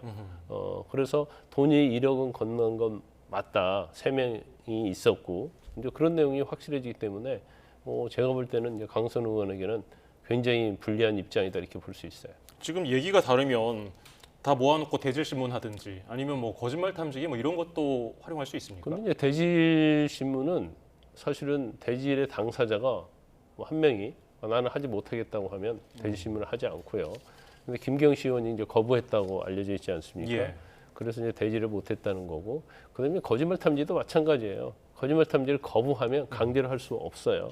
더군다나 거짓말 탐지에 영향을 미칠 수 있는 뭐 약물 같은 걸 지금 복용 중이다랄지, 그러면 뭐 진정제를 뭐 너무 여러 가지 스트레스 받아서 약을 먹고 있다랄지, 그러면 거짓말 탐지기를 할 수가 없죠. 당사자들 거부하면. 근데 저는 뭐 개인적으로 볼 때 이 사건 자체는 대질신문이나 거짓말 탐지가 필요 없는 사건이다 이렇게 봅니다. 왜냐하면 너무나 진술이 명확하고 녹취록까지 있기 때문에 거짓말 탐지기나 대질 조사 하지 않고도 죄가 인정되는 데는 별다른 문제가 없다. 저는 그렇게 보고 있습니다. 네. 강선우 의원, 또 김병기 의원에 이어서 아이폰을 경찰에 제출했지만 비밀번호는 알려주지 않고 있습니다. 이럴 때 경찰은 어떻게 해야 합니까? 제가 볼 때는 뭐 강선우 의원의 어떤 혐의는 이제 다른 사람의 진술에 의해서 거의 인정이 될 것 같고요. 근데 이제 김병기 의원의 이제 휴대폰이 굉장히 중요하다고 보거든요. 왜냐하면 과연 뭐 강선우 의원도 마찬가지죠. 공천원금을 과연 이 한 사람한테만 받았겠느냐? 김병기 의원도 구의원 이 두 사람으로부터만 받았겠느냐? 그렇지 않고 이게 일상화됐을 가능성이 굉장히 있다고 보거든요. 더군다나 이 두 사람에 한해서는. 그러면 결과적으로 휴대폰을 압수수색을 해서 그 내용에 아마 굉장히 많은 것들이 이제 판도라 상처처럼 열릴 수 있는 건데, 결과적으로 굉장히 늦게 압수수색을 했죠. 더군다나 이제 아이폰은 보안성이 엄청 강합니다. 그래서 사실은 본인이 비밀번호를 알려주지 않으면 그걸 어떻게 포렌식도 할 수 없고 아무것도 할 수 없어요. 그래서 휴대폰을 임의로 제출했다 하더라도 비밀번호를 알려주면 뭐 경찰이 할 수 있는 게 거의 없다 이렇게 볼 수 있어요. 뭐 경우에 따라서는 또 이걸 푸는 경우도 뭐 굉장히 간혹 있긴 하지만 그건 쉽지 않고 거의 이제 불가능에 가깝다고 봐요. 그러면 이 죄 말고 또 이 죄와 관련된 증거랄지 아니면 또 여죄가 드러날 수 있는 부분이 있기 때문에 뭐 본인의 어떤 방어권의 입장에서 뭐 비밀번호를 알려주지 않고 있다 이렇게 볼 수 있는 거죠. 예. 김경시 의원이 경찰 조사에서 이런 얘기도 했어요. 강선우 의원 측이 갑자기 공천 헌금을 돌려줘서 의아했다. 근데 그게 공천이 확정된 이후라는 거예요. 왜 돌려줬을까? 뭐 죄를 면하기 위해서였을까? 뭐 어떻게 보세요? 일단 아마 이제 이 처음에 이제 돈을 뭐 협의에 의해서 순수하게 받은 것 같습니다. 그래서 굉장히 무리하게 컷오프 대상자인데 이제 단수 공천을 준 거 아닙니까? 그러면 받고 나서 아마 돈 받은 게 22년 4월인가 그럴 거예요. 그런데 김경시 의원은 한 4개월 정도 있다 돌려줬다는 거 아닙니까? 그래서 아마 이런 생각을 했을 가능성이 크죠. 일단 뭐 돈을 김경시 의원이 강선우한테 줬다. 그러면 사실은 서로가 약점을 잡고 있는 거죠. 근데 실제로 이런 상황에서 갑은 김경시 의원이라고 볼 수 있어요. 왜냐하면 김경시 의원은 향후에 있어서 계속적으로 뭘 요구할 가능성이 크죠. 돈을 안 주고도 요구할 가능성이 커요. 그러면 어떤 경우든 향후로 이게 지속적인 이런 관계를 가면 자신이 굉장히 힘들어질 수 있고 위험해질 수 있다 그런 생각했을 가능성이 크다. 그러면 이런 상황에서 이제 돈을 돌려주고 정산을 해버려야지 마음이 이제 편하다 생각할 수가 있죠. 그러니까 아마 이제 김경시 의원이 계속적으로 돈과 관련된 얘기도 하지 않았는데 갑자기 돌려줘서 뭐 자기도 어떻게 보면 깜짝 놀랐다는 얘기 아닙니까? 강선우 의원도 돈을 받고 나서 굉장히 고민을 많이 했을 가능성이 크다. 그래서 이게 향후에 만약에 불거지게 된다랄지, 더군다나 돈 받은 사실을 알고 있는 사람이 누가 있죠? 당시에 김병기 의원이 알고 있잖아요. 공관위 간사였던. 예. 그렇기 때문에 둘만에 아는 것도 아니고 제3자, 특히 또 남모 씨는 사무국장이 알고 있을 거예요. 그러면 이제 본인 입장에서는 굉장히 가시밭인 거죠. 돈을 자체를 가지고 있다는 게. 그래서 아마 돌려줘야겠다는 마음을 먹었을 가능성이 크다. 저는 그렇게 봅니다. 네. 앞서서 강선우 의원이 혐의를 부인하는 듯한 발언을 하고 경찰 조사에 들어갔고, 그리고 비밀번호, 아이폰 비밀번호를 알려주지 않는 바람에 이렇게 경찰에 협조를 안 하면 구속영장을 신청할 가능성이 높아지는 겁니까? 이 사건은 뭐 협조하든 안 하든 제가 볼 때는 뭐 죄가 인정되는 데는 별 문제가 없고, 1억 원 정도를 이게 정치자금법 위반으로 하면 사실은 뇌물죄에 비해서 형량이 가볍습니다. 이게 뇌물죄로 가버리면 특가법이 적용이 돼서 10년 이상 무기징역 선고가 되어 있어요. 그러면 10년 이상이기 때문에 아무리 판사가 봐준다 해도 징역 5년을 선고할 수밖에 없어요. 그러니까 집행유예가 불가능합니다.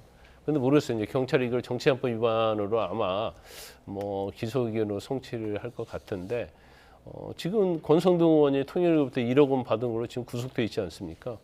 근데 사실은 그것보다도 이게 정치자금법 위반이 된다 하더라도 더 죄질이 안 좋죠. 그것은 단순히 특정한 종교로부터 1억을 받은 거고 이것은 대가족 관계가 있는 거예요. 공천과 관련된 것이 받았기 때문에 뭐 제가 볼 때는 영장을 당연히 경찰에서는 신청할 걸로 보입니다. 증거 불충분이 될 가능성은 없다고 보시는지요? 모르겠어요. 이제 뭐 어떨지 모르겠지만 제가 보는 뭐 김경의 진술이랄지 사무국장의 진술 이런 것 전체를 보면 뭐 증거 불충분으로 종결할 가능성은 거의 없다 이렇게 봅니다. 어제 경찰은 또 김병기 의원의 배우자가 동작 구현 업무 추진비를 이용했다는 의혹에 대해 압수수색에 나섰는데 그 법인카드가 사용된 식당에서 증거 확보를 하려고 보니까 결제 내역과 CCTV 기록 등이 상당 부분 삭제됐다고요. 원칙적으로 이제 법인카드를 과연 누가 썼느냐 이것은 이제 법인카드 빌려준 사람도 횡령이 되는 거고 또 남의 법인카드 쓴 사람도 이제 범죄가 되는 거거든요. 횡령이 이제 공범이 되는 거예요. 그러면 법인카드를 뭐 한 곳에서 크게 쓰는 게 아니고 이건 뭐 구의원 법인카드잖아요. 위원장 법인카드 뭐 아니면 부의장 법인카드이기 때문에 이거 어떻게 보면 나눠서 쓰는 겁니다. 그러면 그걸 확보하려고 하면 각 쓴 가게, 음식점 이거에 대해서 확인이 일률적으로 다 이루어져야 하고요. 그다음에 이제 CCTV 같은 걸 통해서 확인할 수 있죠. 이렇게 식사를 했는데 그 법인카드를 가지고 누가 식사를 했는지 이게 어렵지 않아요. 근데 이제 시간이 지나면 이게 기록이 삭제된다는 거고. 그런데 사실 저 법인카드를 썼다는 김병기 의원의 처 또는 뭐 차남이 같이 뭐 닭발집 가서 닭발 먹고 그런 뭐 450만 원어치나 먹었다 이런 내용들이 있잖아요. 그러면 그 당시에 사실은 CCTV를 확인하고 결제 내역을 확인할 수 있었을 거예요. 그런데 동작 경찰서에서 수사를 하면서 그냥 내사중결해 봤잖아요. 그러면 CCTV도 확인하지 않았어요. 근데 CCTV 보존 기간이 뭐 15일 아니면 한 달밖에 되지 않습니다. 왜냐하면 계속적으로 녹화가 되기 때문에 용량이 좀 굉장히 작거든요. 이제 그래서 그런 것도 이제 경찰이 어떻게 보면 이제 봐주기 수사하는 게 아니냐 이런 비판이 있을 수 있는 거고. 그런데 뭐 지금 보면 녹취록 자체에서 보면 지금 구의원이 보좌관으로 통화하잖아요. 하고 자기 법인카드를 사모님이 썼다는 얘기까지 다 나오기 때문에 사실은 이것도 뭐 사실은 기소하는 데 있어서는 별 그다른 큰 문제가 없다 이렇게 봅니다.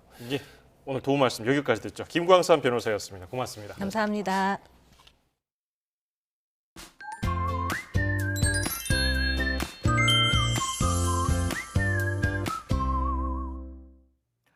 강한 한기가 유입되면서 전국이 꽁꽁 얼어붙었습니다.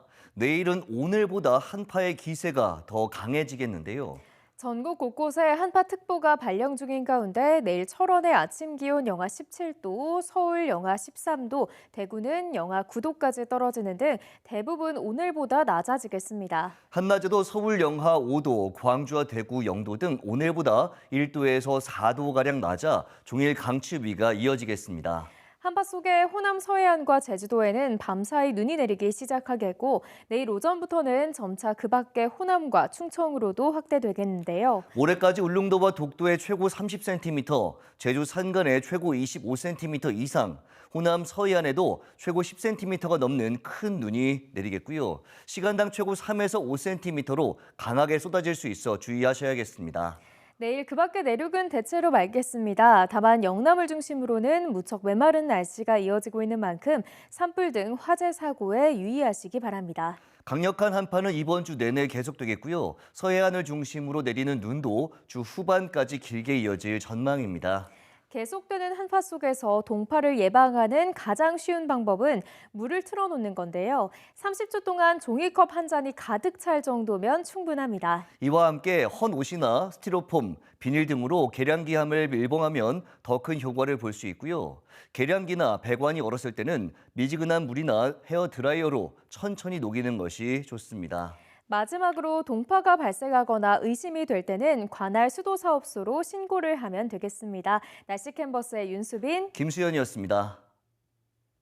오늘 뉴스 플러스는 여기까지입니다. 고맙습니다.